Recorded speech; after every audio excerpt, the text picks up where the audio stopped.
And again, welcome and thank you very much for joining us this morning for this presentation, part of Kirby Center's exciting and informative 2022 series of online health and wellness, information, education, and entertainment presentations. As we enter this new year, many of us are looking forward to taking charge of our well-being and reclaiming our emotional and physical health and wellness, our financial future, and renewing our purpose as we age gracefully. It is our great hope that our presentation will help provide you with the information that you need in order to make informed decisions about your health and wellness and to help you live your best lives. One of the ways that we can take charge of our well-being is to ensure that the space in which we surround ourselves is organized. Getting rid of excess stuff can benefit your mental health by making you feel calmer, happier, and more in control. A tidier space can make for a more relaxed mind. However, it's not always easy to let go of a lifetime of memories. We've all been here. You decide to declutter your home with your best intentions, and 30 minutes into it, you're sitting into a pile of overwhelming photos, mementos, wearing a t-shirt or a hat you forgot you had, and stressing about what mementos you can part with, and have accomplished very little. Why is it so hard? We are pleased today to welcome Raylene Place, the owner of Organized Place. Raylene is a professional organizer and downsizer based in Calgary. Organized Place specializes in servicing seniors who are looking for support with downsizing. She is born and raised Calgarian and has a passion for creating businesses that help people. Her background includes building 2 successful Calgary-based businesses, Picture This Event Photography, and an in-home veterinarian service company called Vets to Go. In 2018, Raylene ventured into the professional organizing business, helping widowers reorganize their homes once they were on their own, helping with everything from clearing closets to organizing their home office. She has a deep understanding of what it takes to help people in their moments of transitioning to a new way of living. Downsizing seniors to move from a large home to a smaller space has become a passion for Raylene. Helping her clients manage all the details of getting their personal belongings sorted, organized, gifted, donated, and packed can be overwhelming for anyone. With her experience and calm demeanor, all it gets done on time and as promised. Raylene has been called a declutter coach, helping people clear out the clutter in their homes. She has built a solid reputation as a trusted expert and professional who can help people get their living space reorganized in a quick and painless manner. She is calm energy and very detail-oriented. Raylene lives with her 13-year-old son, Cooper, and their cat, Sweet Pea. She loves volunteering at her son's school, organizing fundraisers and special events. She also enjoys hanging out around a campfire, strong coffee, and spending time with friends and family. Raylene, welcome. Good morning, and thank you very much for joining us. Good morning, and thank you so much for having me, Colleen. Raylene, whether we're decluttering or getting ready to downsize our home, or simply just getting rid of the overwhelming stuff we have, how can a professional help us learn to understand and overcome the fear that we have with parting with things and begin to create a healthier, more peaceful space to live in? Well, I think one of the key things I've found out is that it's really hard to kind of manage your own stuff on your own. A lot of my clients say, you know, it's just so much easier when I have somebody with me to organize. And I'm the same, like I'll try to organize my own space, but if I can have a friend with me and we can kind of support each other, it seems like an easier task when you've got some help to get through it. So today I'm just going to be talking about, you know, getting to the point where you feel confident getting rid of things that you have a deep emotional attachment to, and some tips on how to get the process started and how to manage your anxiety and all the things that go with downsizing. It's a big project, but with the right tools and tips, it's much more manageable.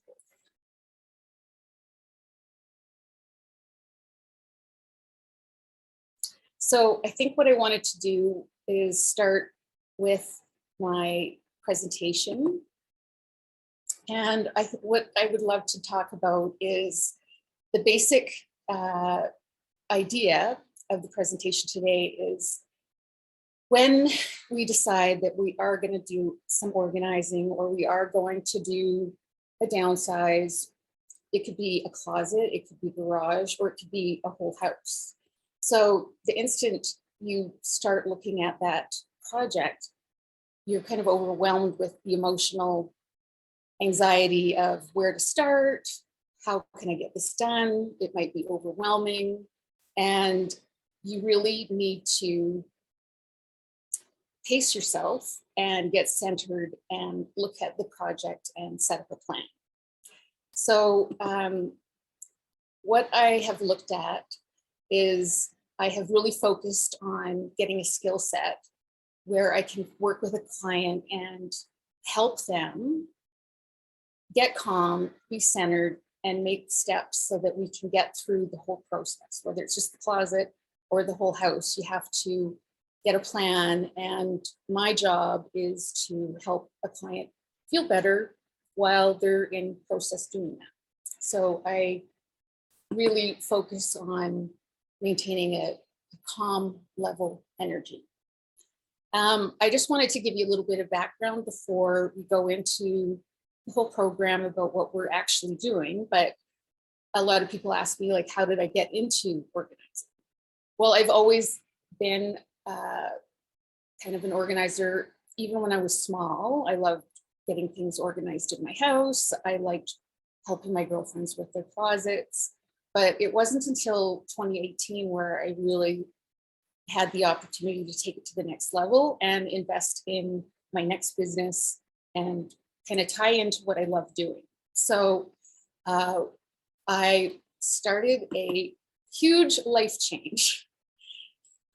So basically, 4 years ago, I have moved 4 times since leaving my marriage. So along the side of all the emotional things that go into that, but starting the business, I had the opportunity to actually move 4 times and experience every level of stress, the packing, the sorting, everything that had to get done. So here's a little breakdown of what I actually experienced, so you can see the timeline of what I was doing. So I moved from a huge house with everything in it, lots of bedding, lots of everything. Moved everything into a townhouse. Then I moved into all my storage went into a storage facility. Then I moved from that townhouse into a small bungalow, and I only had one storage locker left.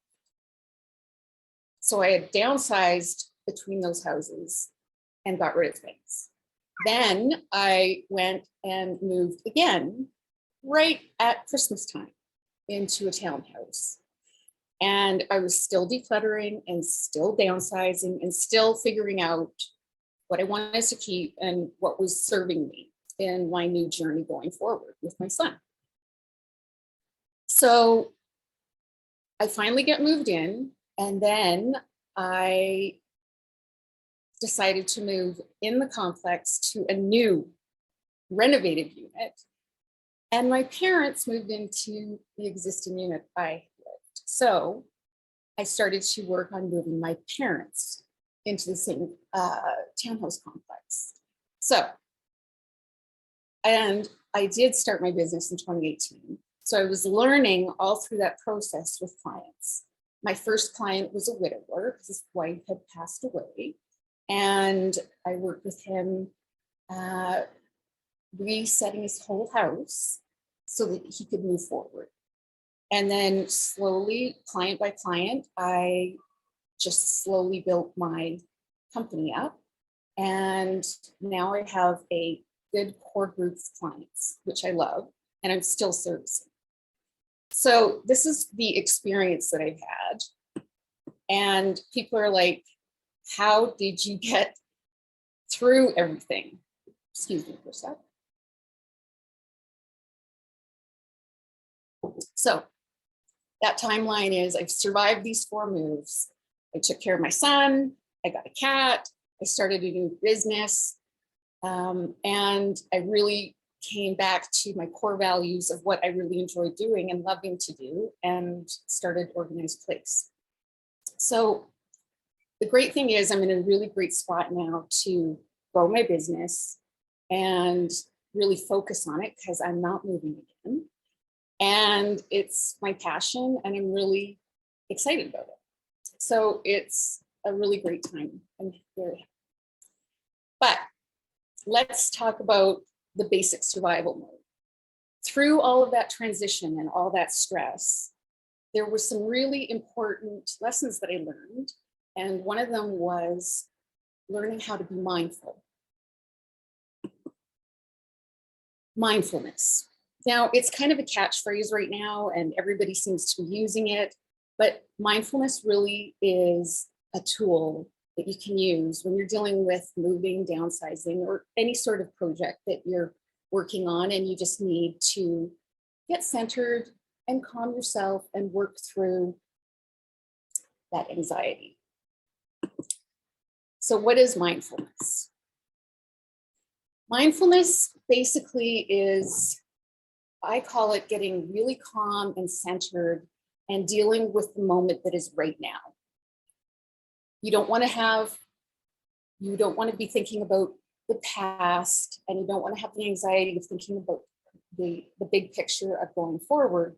But what you want to do is just get focused by breathing and doing a little bit of a meditation to kind of just get back to what's happening at this moment and what do you need to take care of and what's the next one step that you can do.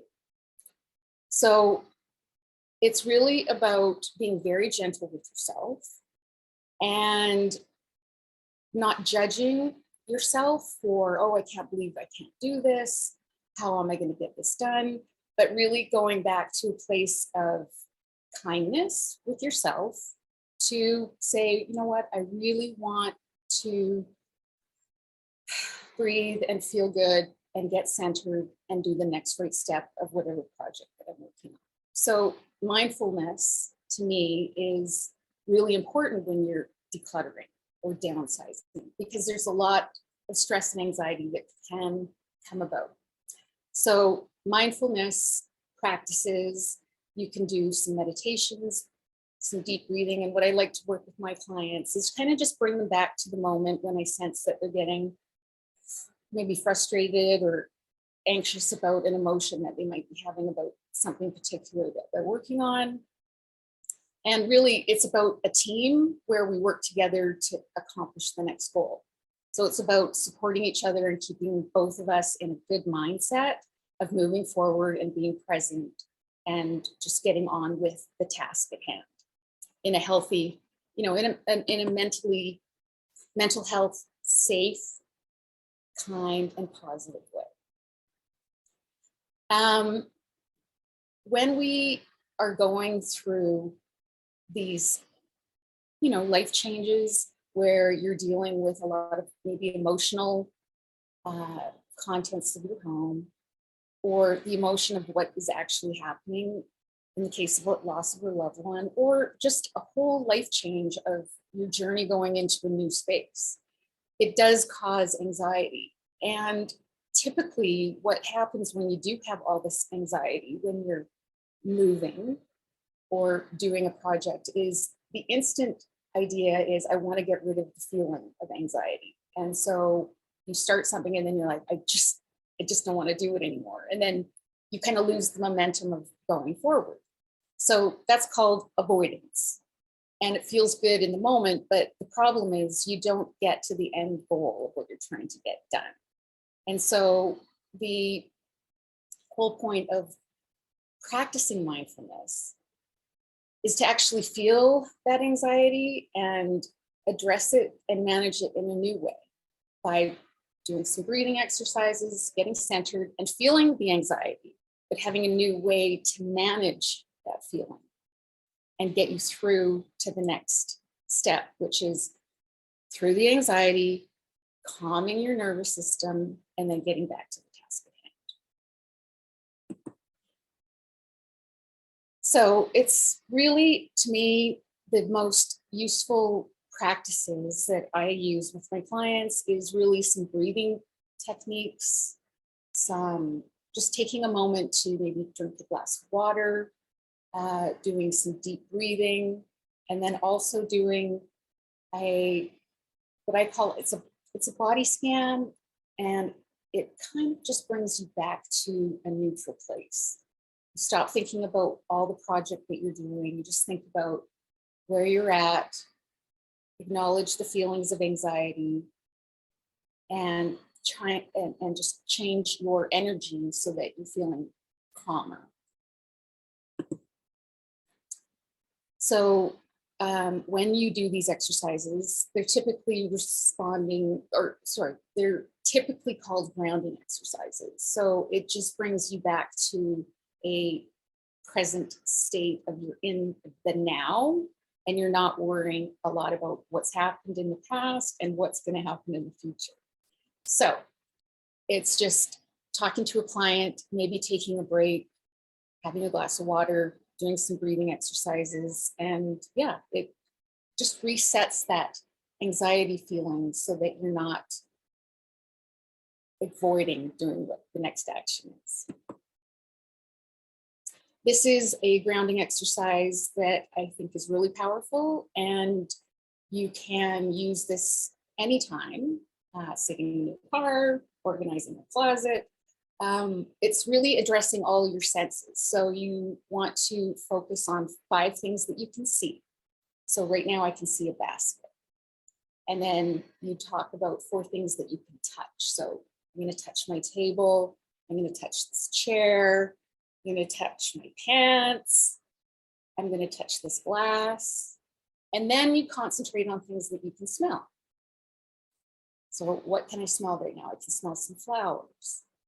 And really what this is doing is it's bringing your whole body, all your senses, to a moment where you can just focus on what's happening in your body through all your senses. And that, by focusing on that, you get grounded. So it's a really powerful tool. I highly recommend that you maybe go to YouTube and look up mindfulness exercises. And there's so many great resources when it comes to different exercises for being mindful. So now that we have a little bit of background about me and a basic understanding of mindfulness, let's take it to the next step, which is how do we apply it to downsizing? So one of the things is that once you've got this skill set, you can come in and really take on a project without the fear of burnout or anxiety and not getting it done.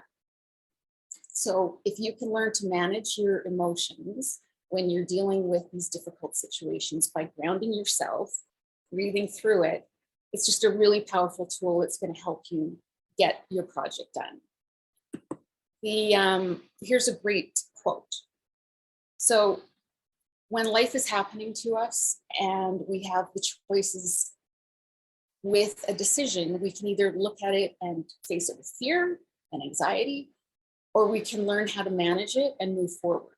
So what we're going to do is learn new techniques to organize, declutter, and just move into it with an attitude of gratitude and know that baby steps along the way, you will be able to accomplish the goal, no matter how big it is.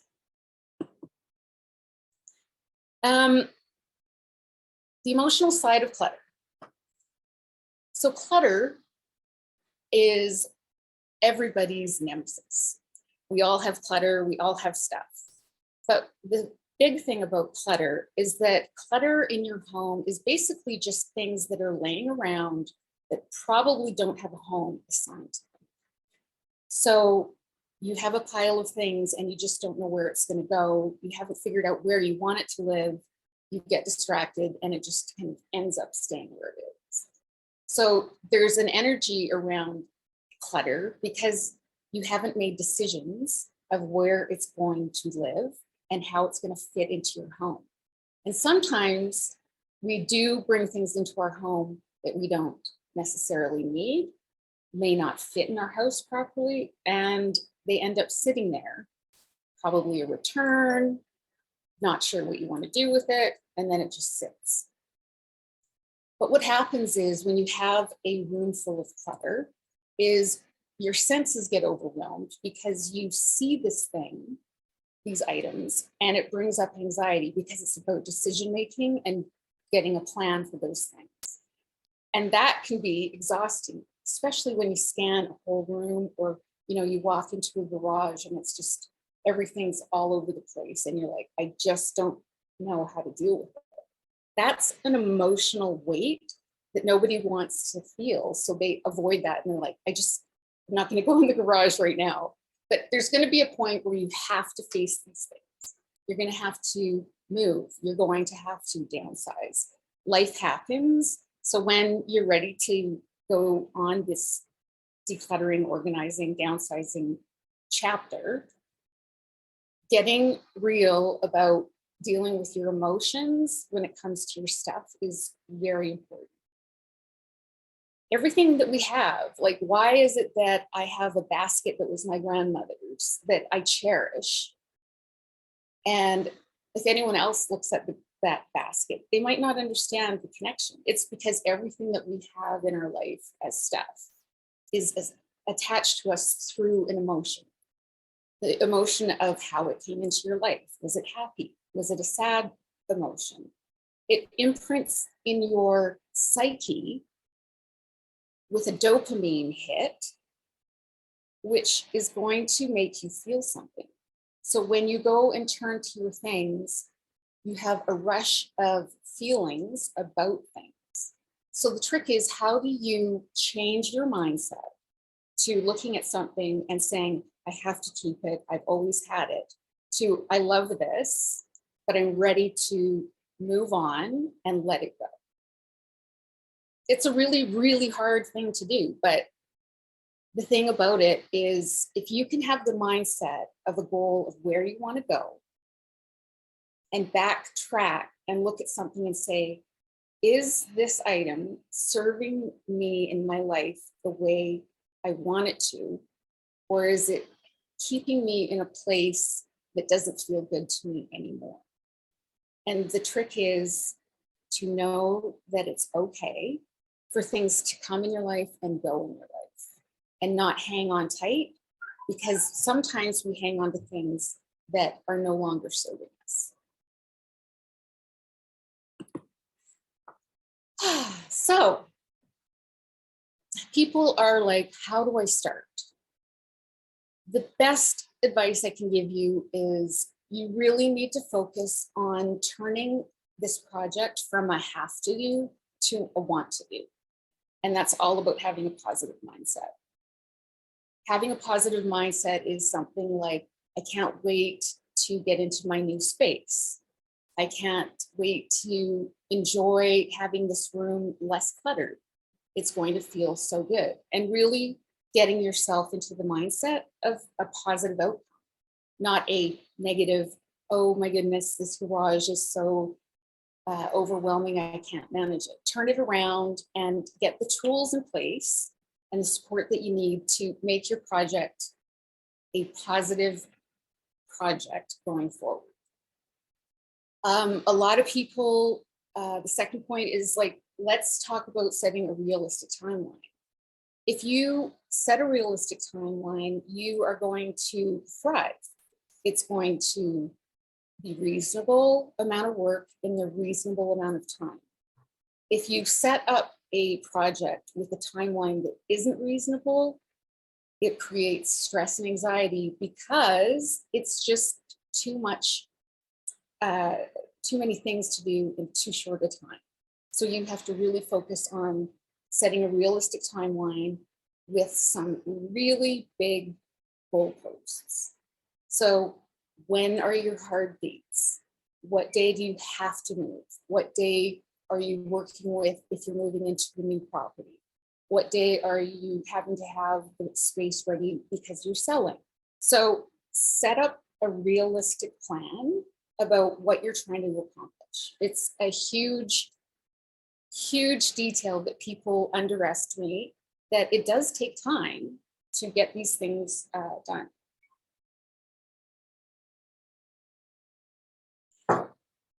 One of the things that I love is tools, the right tools to do a job. If you've ever gone to do something and you don't have the right hammer, or the screwdriver doesn't fit the screws, it's frustrating. So what I tell people is, right from the start, figure out what you're going to need. All those products and all those supplies, get it into a container and just say, what do I need? If I need Sharpies, if I need pens, if I need tape, if I need all of the right things to organize, it's critical that you have those things on hand, so that when you're doing your project, you've got the things that you need and it flows so much easier.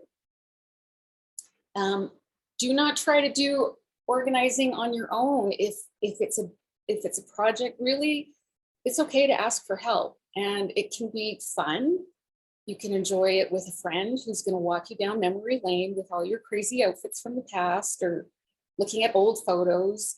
Talk to your family and really talk to them and say, look, I'm getting rid of a lot of things and I have some beautiful items that I think you would love. And explain to them maybe the history of that item and why it's important to you and why you want them to have it. A lot of people are like, oh, my kids don't want any of my stuff.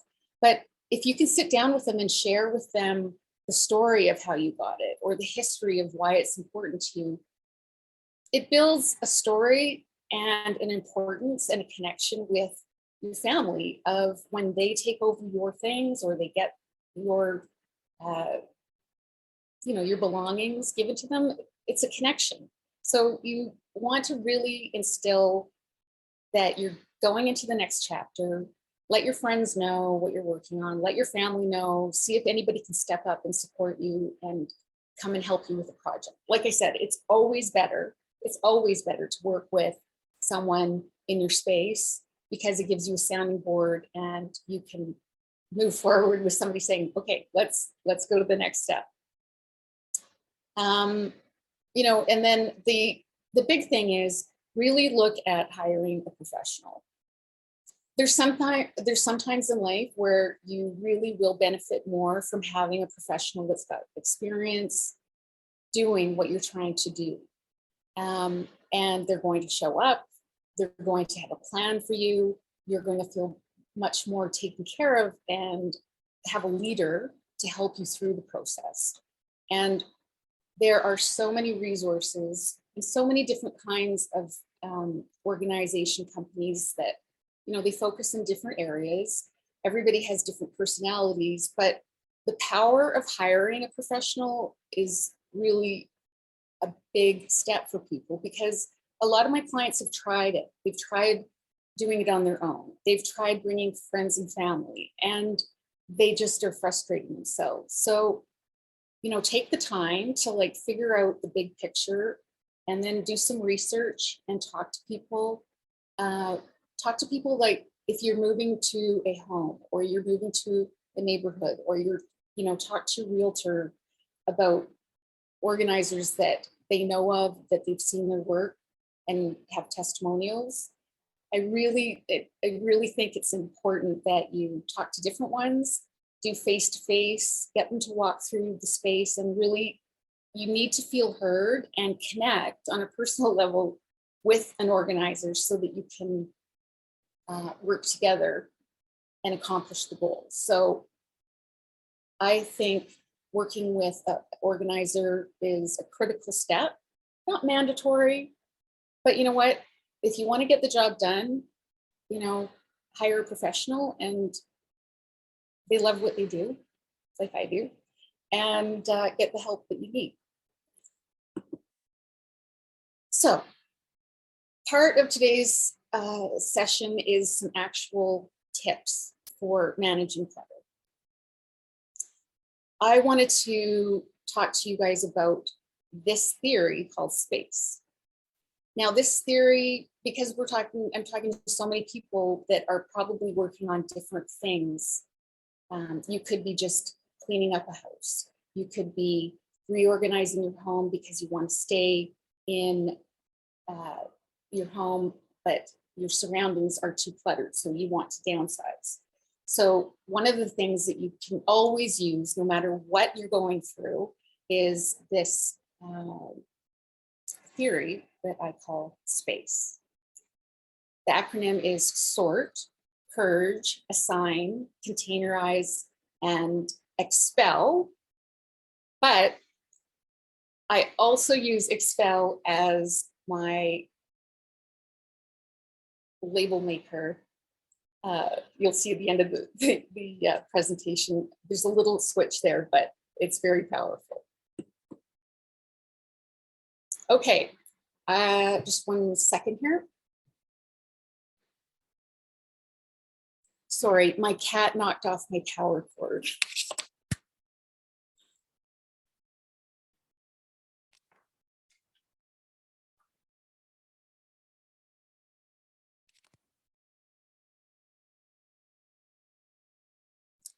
Okay. 1 moment, I'm having a little technical glitch. Give me a second.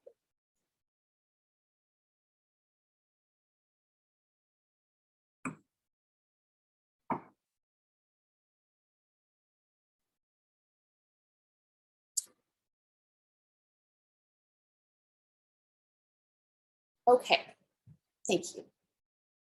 So with the acronym SPACE, the first step is what I call sort.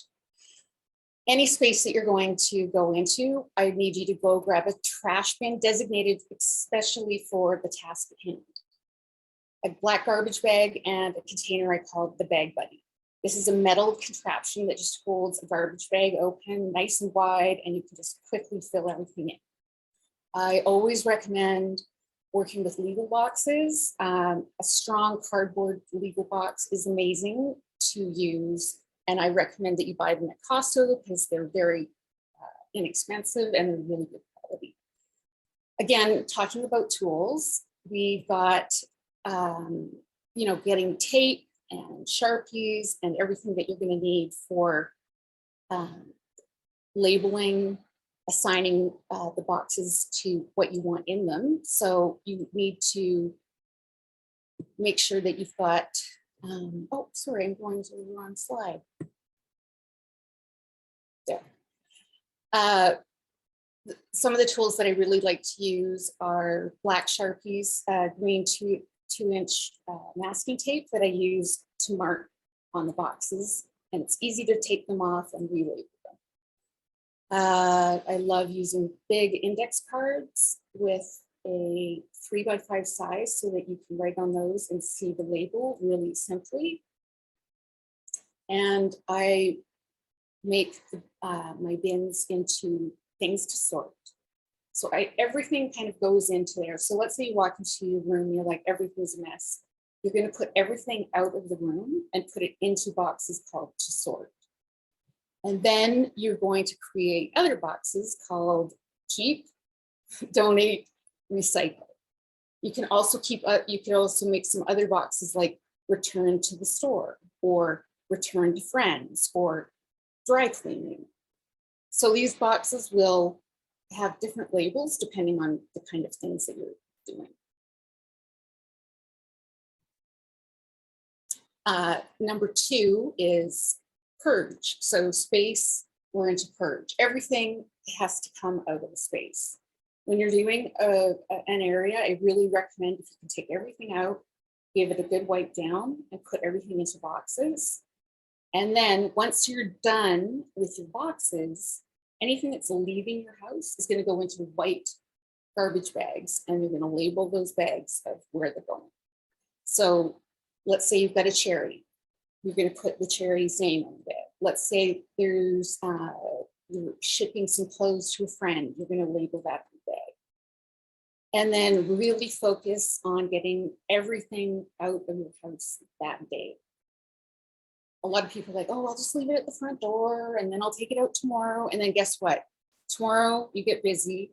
The next day you're like, oh, what's in there? And you open the bag and it's all back to zero. So get it out of your house that day. Then it's in your car and then it sits in your car. Make sure you get it delivered that day so that you feel like you've accomplished and you've finished You've got stuff out of your life. It's not just in your hallway at the door or floating around in your car. All right, step 3, assign. I talked about it a little bit before. Everything needs a home. So if you don't have a home to put something, it doesn't really exist in your house other than clutter. So let's say you get a brand new vase and you look at the vase and you're like, where is it going to live? Okay, I'm going to put it in the cabinet. Perfect. It's got a place to live. Well, everything that you have should have a home. Every little thing, your paper clips, your kids' school homework that comes home should have a place. If you can assign a home and teach and train and show everybody that's in your world where things live and where they have a home, it's going to be so much easier to keep things organized because everybody knows that stuff in this house has a home. And the idea is to say, you know what, if I was looking for some scissors, I'm in my kitchen and I'm cutting and I'm like, where are the scissors? The first place that comes to mind in that space of the obvious place I would look is probably the spot where you want to create a home for these things. So the big thing is assign a home for clutter, and it won't be clutter anymore because it has a place to live. So make sure that you've got a home and one idea and one home. You don't want to say, oh, I have scissors. I have 12 pairs of scissors and they're all over my house.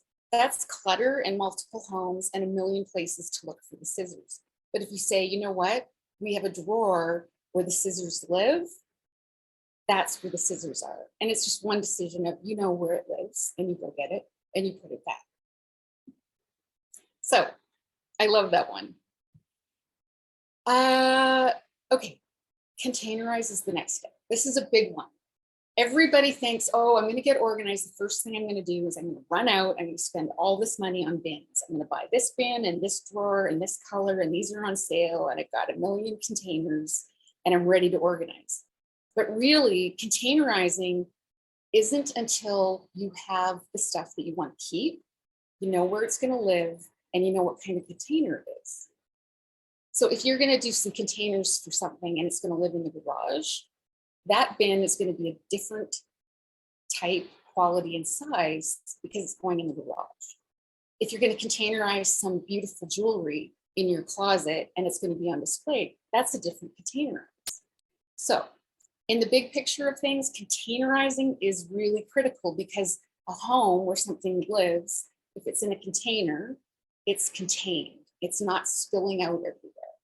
So I really recommend to people that when we're talking, let's say, big picture storage in your house and you want to put things away and be able to find them, that you go with a clear bin, Walmart, this container store, anything clear with a nice, simple lid that's easy to get on and off and that the containers can stack. But you really should have a plan of having a consistent look and a consistent set of containers, as opposed to a whole bunch of mishmash, different sizes, different quality containers that aren't going to serve you and are just going to be visually stressful because you can't see in them. They used to have this in them, but now they have that in them. There's no label. Really, talking about containerizing is simplify your life and just get a consistent look at all your storage containers. And one of the things I see a lot of people doing is they throw things into a bin and they're like, oh, I have too much stuff, but the lid won't fit, but I'll just leave it in there. The trick is you really, really, really need to containerize when you're putting things into storage or putting them away for the season, is it's got to be a lid, and that product that's in that bin needs to be dust-free and a beautiful thing to use when you go to use it next time. The lid comes off, it's clean, got a label, you know where it is. Awesome. All right, step 5. My PowerPoint said expel, but I didn't really, I was like, expel, that's kind of purge. And then I was like, explain. Explain is about labeling.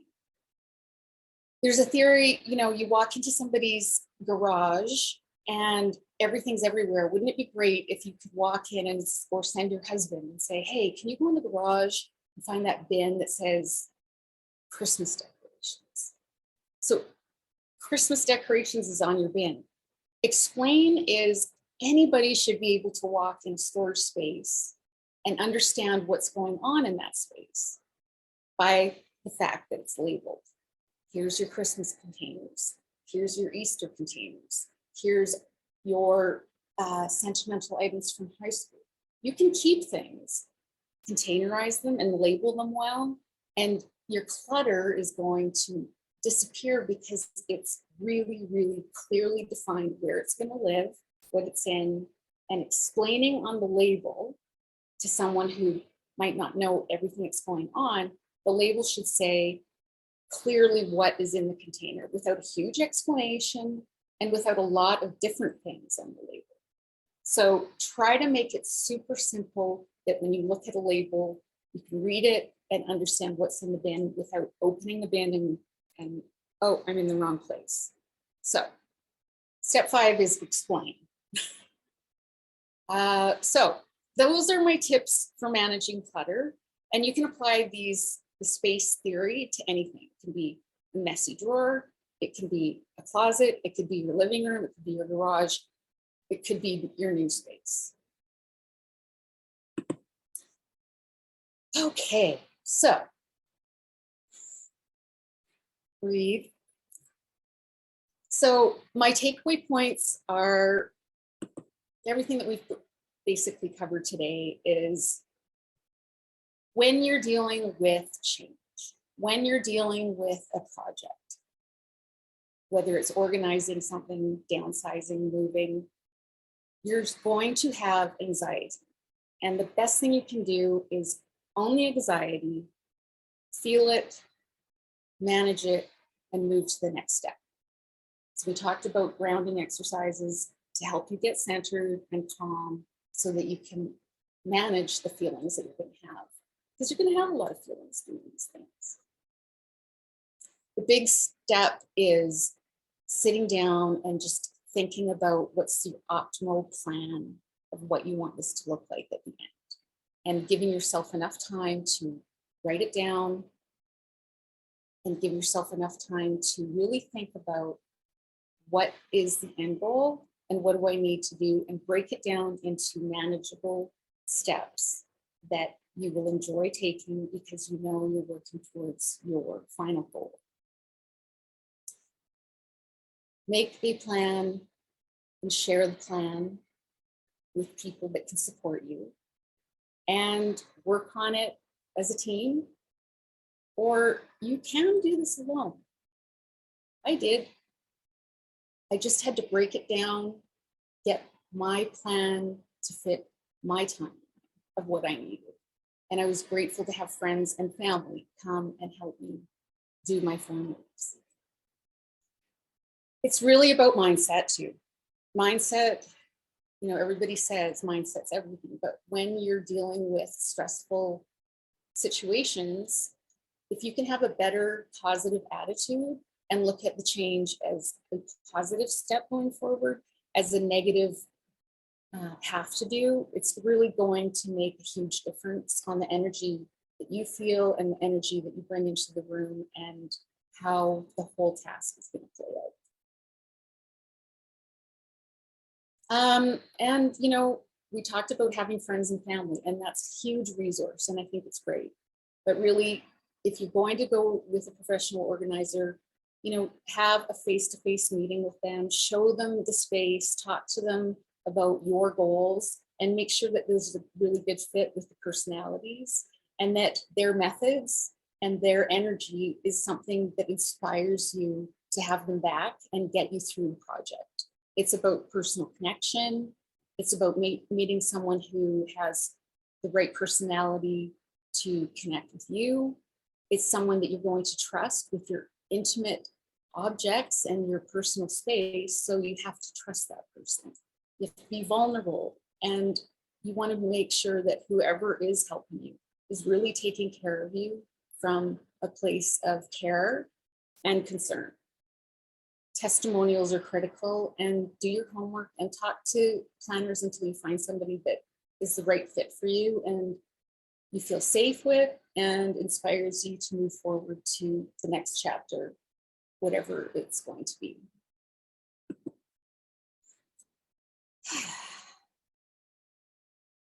My final point and thought is we don't need things and stuff to make us happy.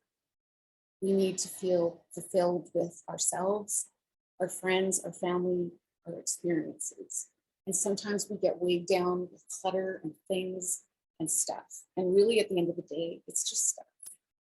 So if you have stuff in your life that's weighing you down and doesn't make you feel good anymore, let it go.